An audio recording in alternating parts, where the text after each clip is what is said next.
Et salut les amis, c'est Mario, j'espère que vous allez bien. On se retrouve aujourd'hui pour de toutes nouvelles vidéos. Un nouveau colis vient d'arriver contenant les numéros 4, 5 et 6 avec à l'intérieur deux très jolis cadeaux. Donc les deux badges ici fournis.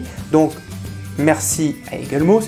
Et avant de commencer la présentation, enfin le montage de ce numéro 4, je tiens à travers cette vidéo à remercier tout naturellement l'équipe Eaglemoss Collection France, car pour ceux qui ne le savent pas ou qui ne l'ont pas vu, ils ont eu l'extrême gentillesse de partager ma vidéo du numéro 1 de SOS Fantôme sur leur page officielle Facebook d'Eaglemoss Collection France. Donc ça me va droit au cœur, un très grand merci à eux qui me suivent sur mes vidéos. Voilà, merci à eux.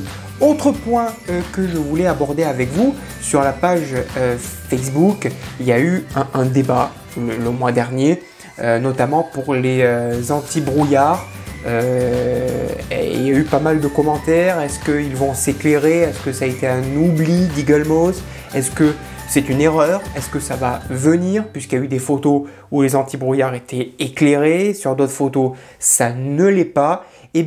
Moi de mon côté j'ai eu la réponse officielle.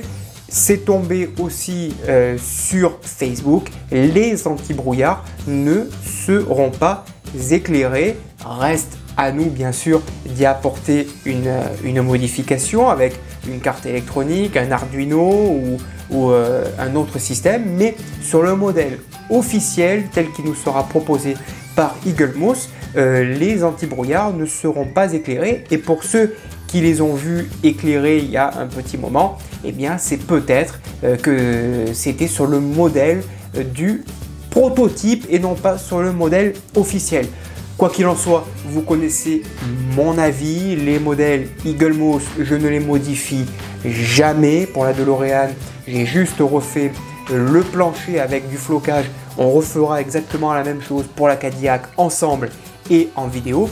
Et pour cette Cadillac, peut-être vous montrer en vidéo le lustrage de la carrosserie, parce qu'on est sur une carrosserie brillante. C'est tout ce que je ferai, parce que pour moi les modèles sont somptueux. On n'a pas besoin de les retravailler. Après, si on veut les customiser davantage, on peut, mais ils sont tellement magnifiques que pour moi ils resteront dans l'état. Il n'y a plus qu'à maintenant monter ce somptueux numéro 4. Pourquoi somptueux? Telle est la question.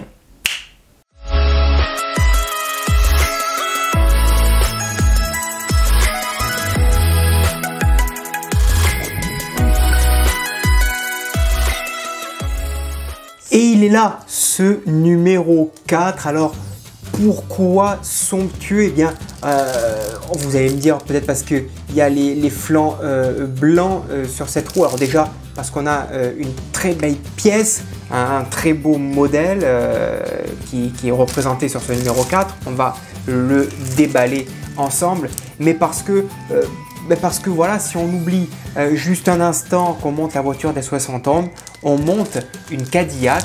Et ça, les amis, c'est pas juste une roue, c'est la plus luxueuse des roues qu'il y avait à l'époque de la génération de la Cadillac, puisque la seule concurrente à cette roue, c'était la roue Rolls-Royce. Donc ça, c'est du luxe, les amis. Voilà, donc franchement, je suis hyper hypé de monter ça avec vous. Allez, passons au déballage. Et donc, dans ce numéro 4, nous avons de très belles pièces, à commencer par ce pneu qui est juste magnifique, voilà, avec le flanc blanc, la marque que je ne citerai pas, mais que vous voyez ici, inscrite sur le flanc, juste somptueux. On voit la grosseur aussi du pneu, ça ne rigole pas, on sent que c'est de la qualité. Et donc on a avec ça deux belles pièces métalliques, donc les centres de roue, et un enjoliveur ici qui est tout simplement en plastique chromé, qui brille de mille feux. Alors après, soit on le laisse dans cet état, soit on le salit avec un joli jus.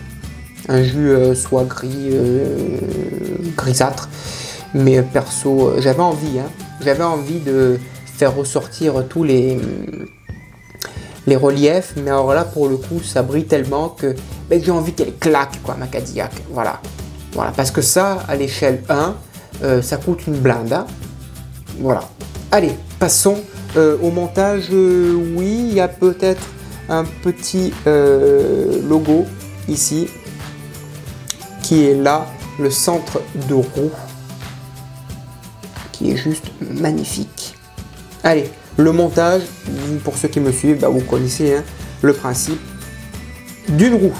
Et donc on va tout simplement installer cette pièce métallique dans le pneu. Ça s'insère comme dans du beurre. Là. Et donc de l'autre côté, on va tout simplement y mettre la deuxième pièce métallique.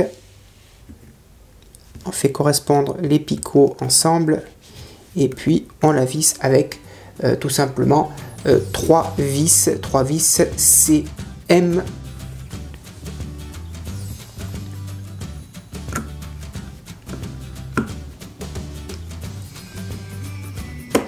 Donc n'hésitez pas par contre à vérifier quel côté de flanc blanc est le plus propre. Voilà, moi personnellement j'ai choisi celui-ci parce que voilà, derrière il y avait une petite rayure blanche ici. Donc j'ai choisi celui-ci. Donc choisissez le côté qui vous semble le plus propre et pour que ce soit en façade du véhicule final. Et ensuite montez votre enjoliveur. Et votre roue quoi.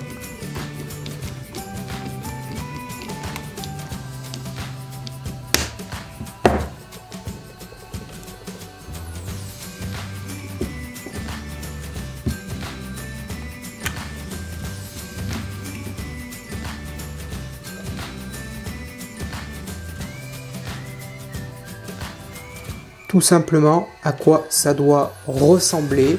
On ne nous demande pas d'installer cette pièce, voilà, mais je vais vous montrer tout simplement le résultat hein.